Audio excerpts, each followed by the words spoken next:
प्रिय विद्यार्थियों, आज हम ईशावास्योपनिषद का अध्ययन करेंगे। ईशावास्योपनिषद के मंत्र संख्या 3 से लेकर 8 तक का अध्ययन हम इस वीडियो में करेंगे। मंत्र 3।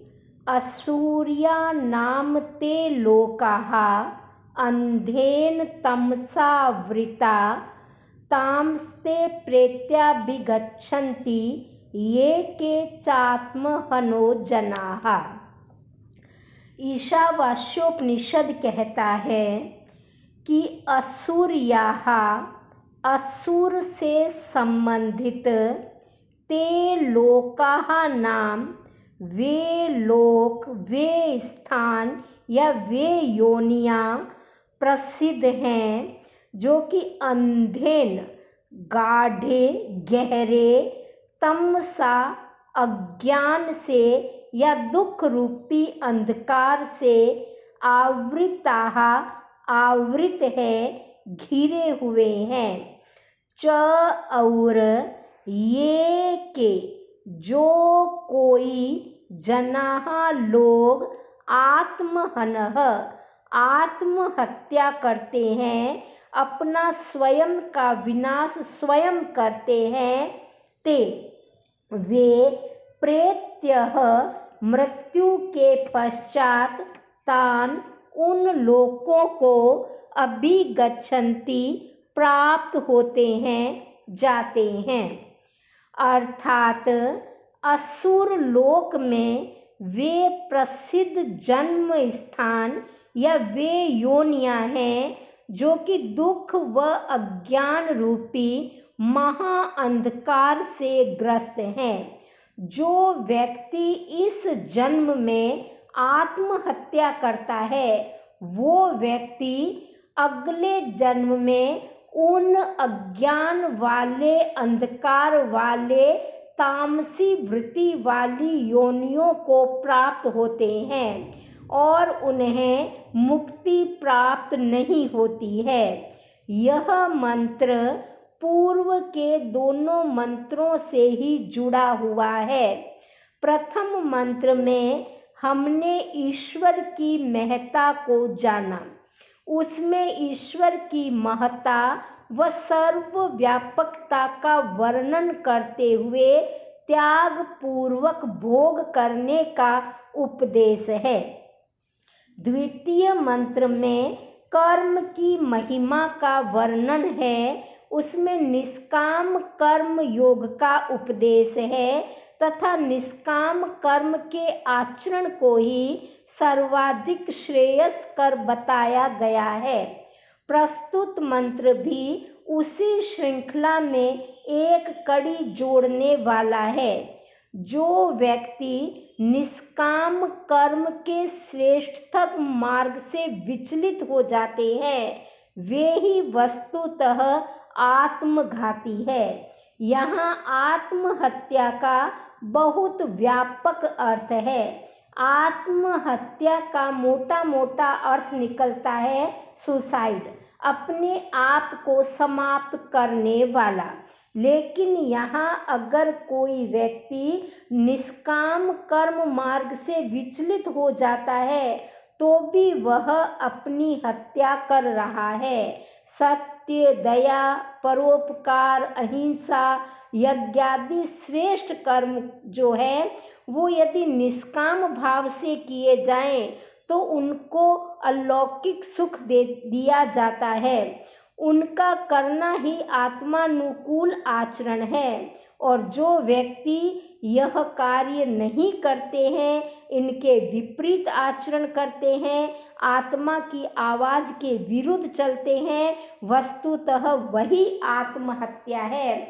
तो यहाँ हमें आत्महत्या से मात्र सुसाइड अर्थ नहीं लेना है, हमें आत्महत्या का विशद अर्थ लेना है। जो कर्मों को निष्काम भाव से नहीं करता वह भी आत्महत्या कर रहा है। जो हमारे सनातन धर्म का पालन नहीं करता सनातनी होते हुए भी, वो भी एक तरह से आत्महत्या ही कर रहा है। इसलिए हमें आत्महत्या नहीं करनी है। जो आत्महत्या करते हैं, आत्मा को कष्ट देते हैं, वो लोग अगले जन्म में असुर लोक में जन्म लेते हैं, असुर योनि में जन्म लेते हैं, जहाँ मात्र अंधकार है, जहाँ मात्र अज्ञान है और दुख ही दुख है। ऐसे व्यक्ति जीवन से निराश होकर शारीरिक अथवा मानसिक आत्महत्या करके अपने इस जीवन को भी नष्ट करते हैं और अगले जन्म को भी बहुत कष्टमय बना लेते हैं। इसलिए मनुष्य को कभी भी प्रतिकूल आचरण नहीं करना चाहिए और शारीरिक तथा मानसिक हत्या, आत्मिक हत्या नहीं करनी चाहिए। अनेजद एकम मनसो जवियो नैन दैवा आपनुवन पूर्वम मर्षद तद्धावतो अन्यान्नतेति तिष्ठत तस्मिन् नपो मातृ अश्वा दधाति। अगला मंत्र ब्रह्म का वर्णन कर रहा है। क्या है ब्रह्म तत्व? क्या है ईश्वर का स्वरूप? वह ईश्वर, वह ब्रह्म अनेजत अचल है, चलता नहीं है, गति नहीं करता है, वह अचल है। एकम एक है, अनेक नहीं है, अखंड है, एक है। मन सह, मन से भी अधिक जब यह वेग वाला है। क्यों? क्योंकि वो पूर्वम अरसत, पहले से ही सब जगह पहुंचा हुआ है। पूर्वम पहले से ही, अरसत पहुंचा है, सब जगह विद्यमान है। इसलिए वह चलने न चलने पर भी वह मन से भी अधिक तेज गति वाला है, क्योंकि वह सर्वत्र व्याप्त है, वह सर्वत्र पहले से ही विद्यमान है। एनत, यह जो ब्रह्म तत्व है, इसे देवाहा, इंद्रियां, देवता अथवा विद्वान, तीनों ही अर्थ निकलेंगे। तो इन्हें देवता हो, इंद्रियां हो या विद्वान हो, वो इसको न आपनुवन, प्राप्त नहीं कर सकते। तत्, वह ब्रह्म तत्व तिष्ठत, रुका हुआ है, बैठा हुआ है, लेकिन फिर भी अन्यान, दूसरे, धावतः, दौड़ने वालों का, अत्येति, अतिक्रमण कर जाता है, उन्हें लांग जाता है। तस्मिन, उस ब्रह्म तत्व पर मातृ अश्वाहा, वायु, मनुष्य के कर्म, अपह दधाति, वह वायु कर्मों को धारण करता है, वह प्राणियों के कर्मों को स्थापित करता है। प्रस्तुत मंत्र में ईश्वर का स्वरूप बताया गया है। ब्रह्म तत्व अचल है, वह गतिमान, गतिशील कदापि नहीं है। वह एक अलौकिक तत्व है। अलौकिक का मतलब होता है जिसमें संसार के नियम घटित नहीं होते, जिसमें लोक के नियम घटित नहीं हो, वो अलौकिक है। तो वो यद्यपि चलता नहीं है, बैठा है, रुका हुआ है, लेकिन दूसरे दौड़ने वालों का वो लांग जाता है, उनका अतिक्रमण कर जाता है। यह है उसकी अलौकिकता। वह एक है, वह अद्वैत है, दूसरा नहीं है। वह एक है, अनेक नहीं है। और ईश्वर को जो अनेक रूप धारण करने वाला कहा गया है, माना गया है, वह अनुचित है। यद्यपि ईश्वर के हाथ पैर नहीं है, लेकिन न होने पर भी, इंद्रियां न होने पर भी वो मन से भी तेज गति वाला है, क्योंकि बिना हाथ पैर के भी तेज गति वाला, सबको पकड़ने वाला ऐसा है ब्रह्म तत्व।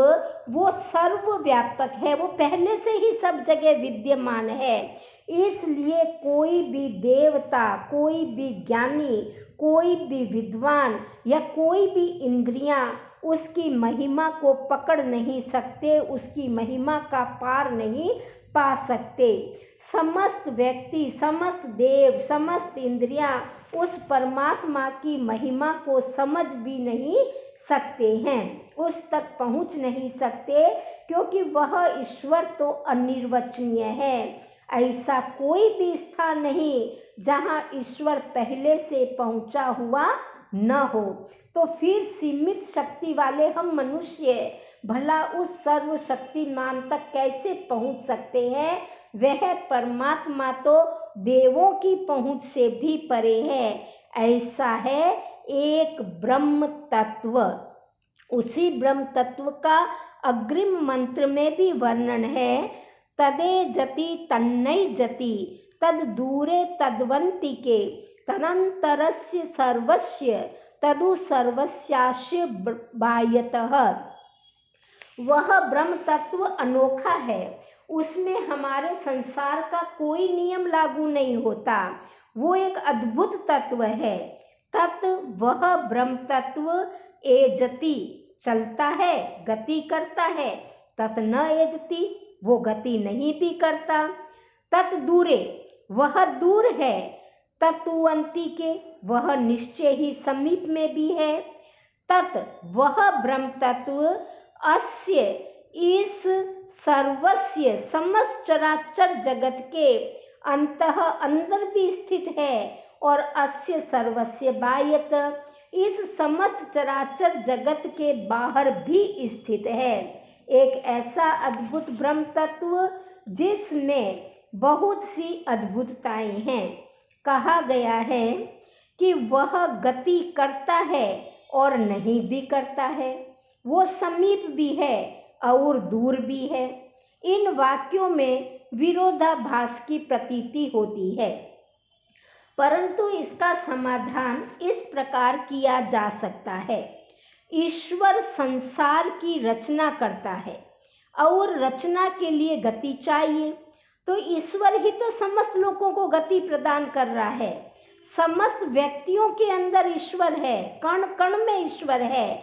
जब समस्त सृष्टि गतिमान है तो ईश्वर भी गतिमान है, इसलिए वह गति करता है इस दृष्टि से। परंतु स्वयं तो वो गति शून्य है, इसलिए वो उस दृष्टि से गति नहीं भी करता। तो इस प्रकार ब्रह्म तत्व हम प्राणियों के माध्यम से गति कर रहा है और स्वयं गति नहीं भी करता है। इसी प्रकार से वह ब्रह्म तत्व हमसे दूर है और वह ब्रह्म तत्व हमारे अंदर ही तो विद्यमान है, अर्थात वो हमारे समीप में भी है।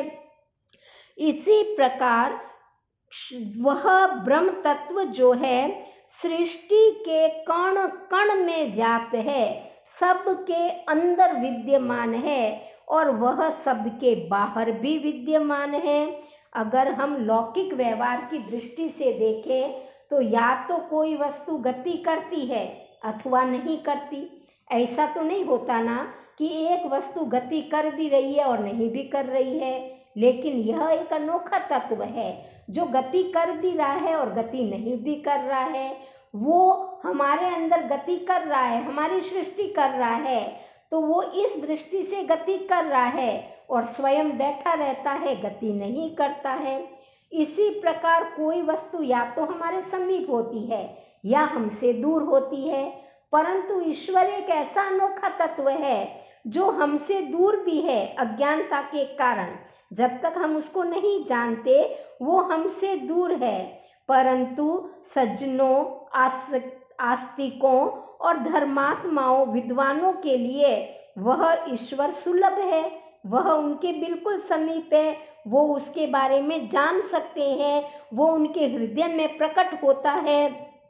वे लोग कण कण में ईश्वर की सत्ता और महिमा को मानते हैं, इसलिए ईश्वर उनके समीप है। ब्रह्मांड में जो कुछ भी जड़, चेतन, पदार्थ व प्राणी दिखाई देते हैं, ईश्वर उन सब में विद्यमान है, तो उन सब के बाहर भी तो ईश्वर विद्यमान है।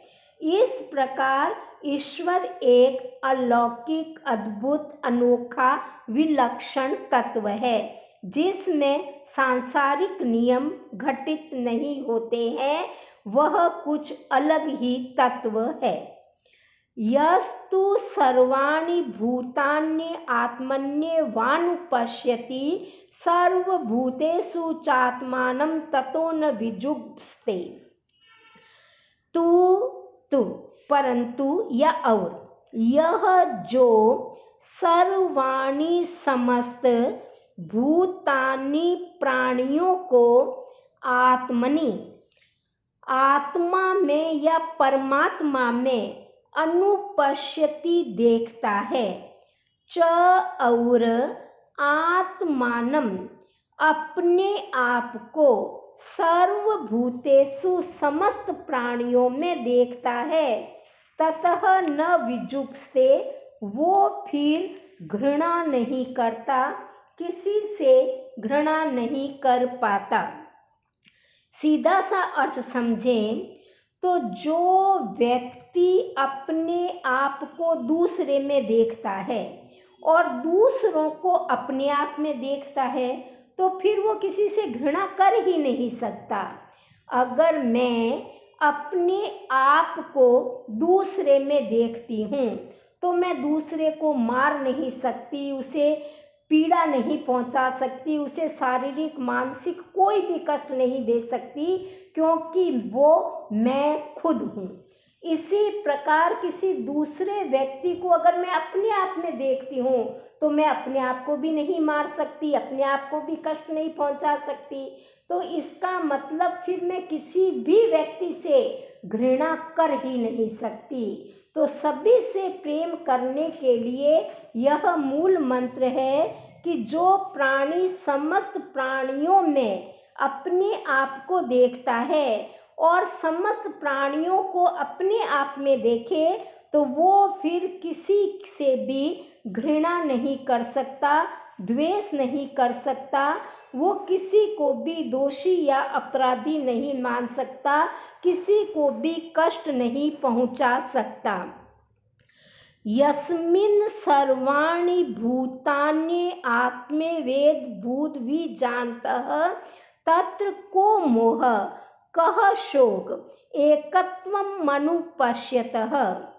यस्मिन् विजानतः सर्वाणि भूतानि, यस्मिन् जिस समय, विजानतः विद्वान, सर्वाणि भूतानि समस्त प्राणियों में अपने आप को पहुँचा हुआ मान लेता है, समस्त चेतन पदार्थ आत्मरूप बन जाते हैं, उस समय उसे कोई मोह, कोई शोक नहीं होता है। वह एकत्वम मनुपश्यत, वो एकत्व को देख लेता है।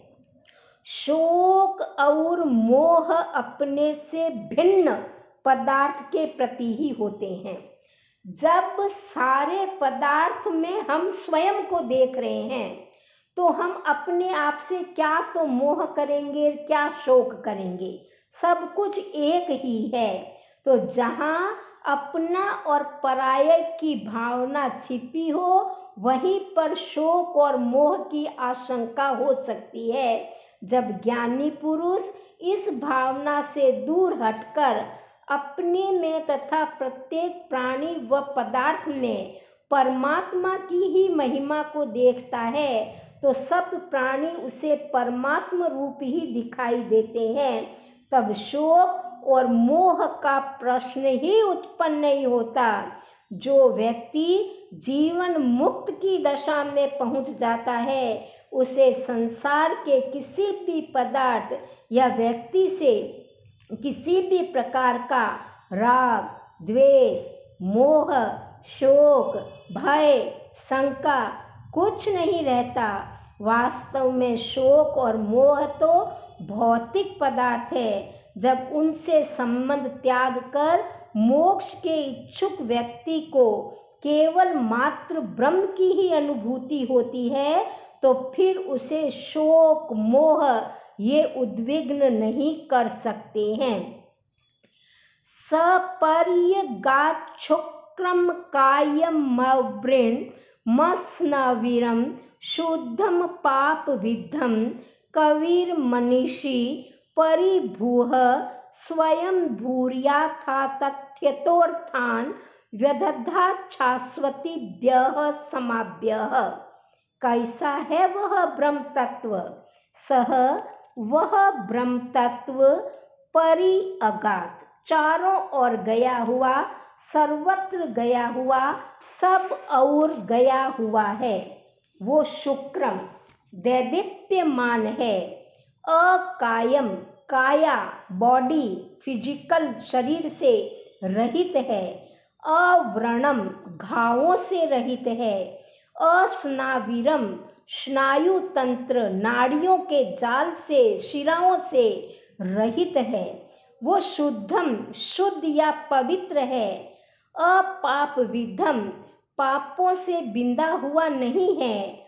वो कवि क्रांत दृष्टा है, मनीषी विद्वान है, प्रशस्त बुद्धि वाला है, परिभूः सबके ऊपर व्याप्त होने वाला, सबको वश में करने वाला है, स्वयं भू अपने आप उत्पन्न होने वाला स्वयं भू है, शाश्वतीभ्य सनातन वर्षों के लिए, यथा तथ्यतः यथार्थ पूर्वक अर्थान विविध पदार्थों को विअदधात विविध रूप से बनाता आया है। ऐसा है एक ईश्वर तत्व, एक ब्रह्म तत्व।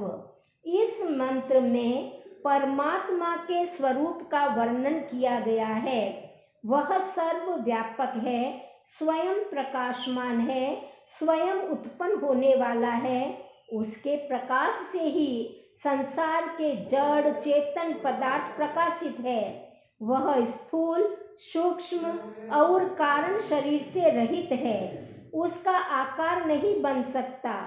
वह निराकार है, अज्ञान आदि दोषों से रहित होने से वह पवित्र है, पाप के स्पर्श से शून्य है, क्रांत दृष्टा है, प्रशस्त मन और बुद्धि वाला होने से दूसरे के मन की बात भी जान लेता है, उससे कुछ भी छिपा हुआ नहीं है। वह सबको वश में करने वाला होने से सर्वशक्तिमान और सर्वोत्कृष्ट है, उसे कोई नहीं बनाता। वह स्वयं ही अपनी शक्ति से उत्पन्न होता है, स्वयं ही अपनी सत्ता हासिल करता है। अनादि काल से लेकर आज तक वह विविध प्रकार की प्रजाओं के भोग के लिए उनके स्वरूप के अनुसार विविध वस्तुओं की व्यवस्था करता है। ईश्वर मनुष्यों और अन्य प्राणियों की आवश्यकता, स्वरूप और कर्मों के आधार पर विभाग करके उनके लिए वस्तुएं प्रदान करता है। ऐसे ईश्वर तत्व को नमस्कार।